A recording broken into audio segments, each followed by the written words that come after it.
And where this difference kind of takes us is that Hampshire Wildlife Trust, traditionally they had an approach, be it for wildlife or for the sheep and cows they had grazing on their land to help keep it good for wildlife. Their traditional approach was just to be very anti-dog owners and try and say, keep your dogs on the lead and all these sort of things and just be very negative. And what ended up happening is that there were some protest walks and their councillors got written to, and they lost a lot of members.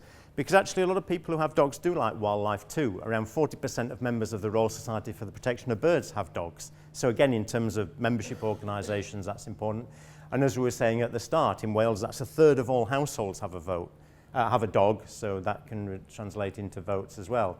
And in the space of 5 years, because they had all this pain, they've now changed their approach. So this stream, really good for fish spawning, but there were concerns about the otters and the fish, because if people are going, or dogs in and out of the riverbank, that causes erosion, and then you get siltation in where the pebbles are, which is where the fish, I'm getting messed up with my species, where the fish would be laying their eggs.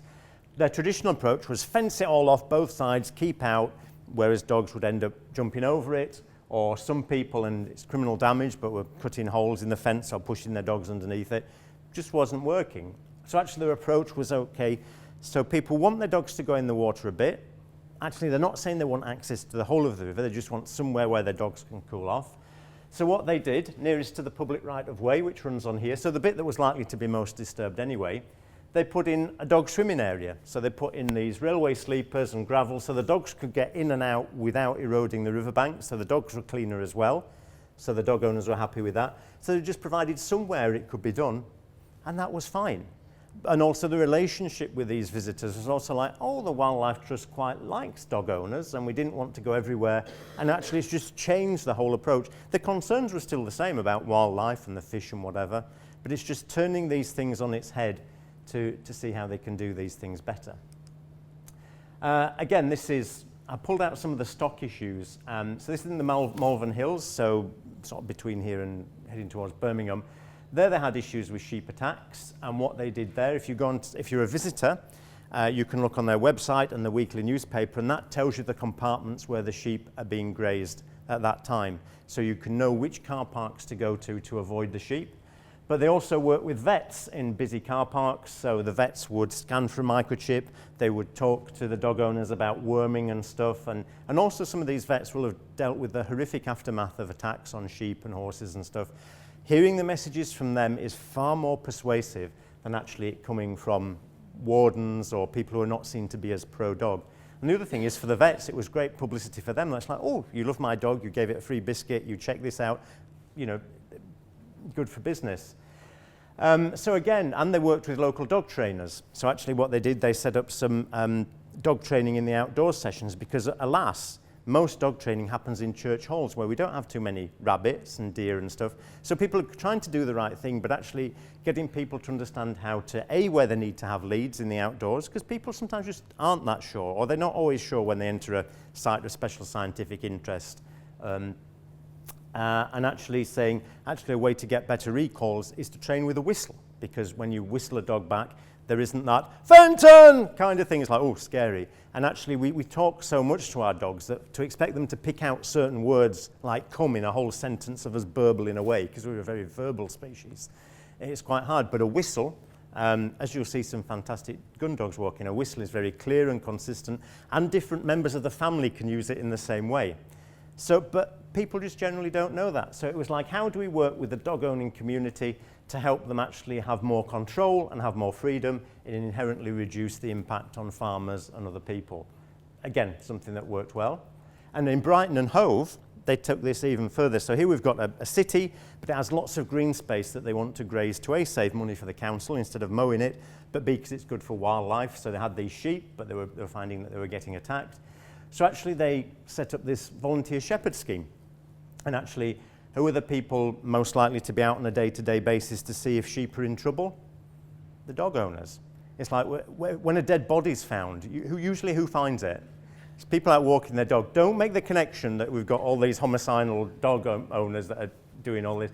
But actually they are good eyes and ears. So what they did is they thought, right, most dog owners aren't wanting to be attacking sheep with their pets. But how do we engage with them, give them messages and information to avoid the sheep, but also value them, keeping an eye to say, you know, has the trough been vandalised? Is there a sheep stuck on its back? Because the council didn't have money to be doing all the checking.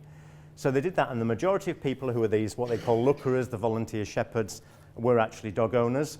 And if you go onto their website, and again, this is something that you could do here for visitors or locals, you go onto their website and you can find out where the local walks are, but also where are sheep grazing now, where are they going to be grazing soon, where there's no sheep, because people will avoid it. And amazingly, I don't know if you could do this with your sheep, but I'm guessing Welsh sheep are probably brighter than Southern England sheep.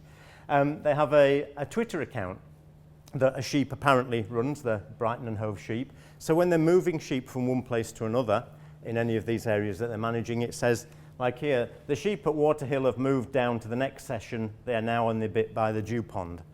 And again, because we know majority of people have smartphones, the local dog owners subscribe to this Twitter feed. It's like, okay, I know where to avoid the sheep.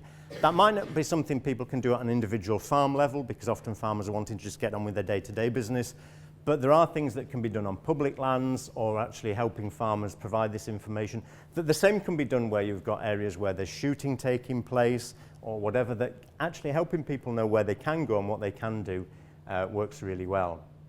Dorset dogs, again, is something else to look at. This was promoted by actually wanting to stop people having their dogs off lead in areas where there's ground nesting birds, because the heathland areas are very special for those. And they have a website, and they produce this leaflet, Enjoy Dorset with your dog. And again, that looks all really dog friendly, but actually the underlying motivation is we want less disturbance to these rare birds. But they'd found from history that just saying keep your dog on the lead in all these areas didn't work, whereas actually saying these are places you can go where your dog can be off lead between March and July is really popular, and actually it's seen as a good thing for tourism. People love that. They don't actually realise that this is actually paid for and prompted by wildlife protection funding. So just looking at that website will give you some good ideas. And there's all sorts of stuff about signage and stuff that we'll chat about, and maybe do that a little bit later, because there isn't a thing about magic signs. And as you'll probably have picked up, by providing information and helping people know where they can go, what they can do, it is really helpful.